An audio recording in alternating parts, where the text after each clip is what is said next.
June 9, the false revival.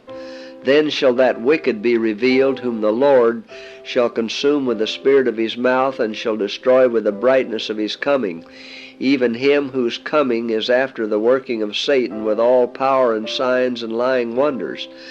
2 Thessalonians 2, 8 and 9.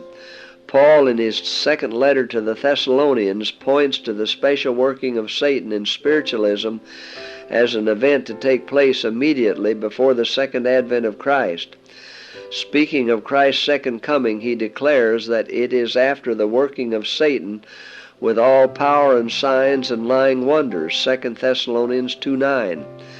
Before the final visitation of God's judgments upon the earth, there will be among the people of the Lord such a revival of primitive godliness as has not been witnessed since apostolic times.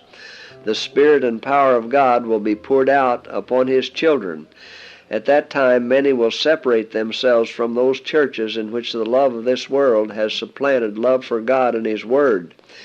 Many, both of ministers and people, will gladly accept those great truths which God has caused to be proclaimed at this time to prepare a people for the Lord's second coming.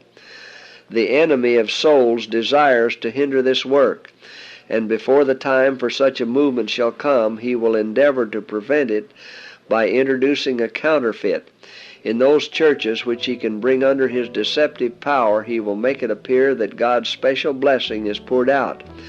There will be manifest what is thought to be great religious interest. Multitudes will exult that God is working marvelously for them when the work is that of another spirit. Under a religious guise, Satan will seek to extend his influence over the Christian world.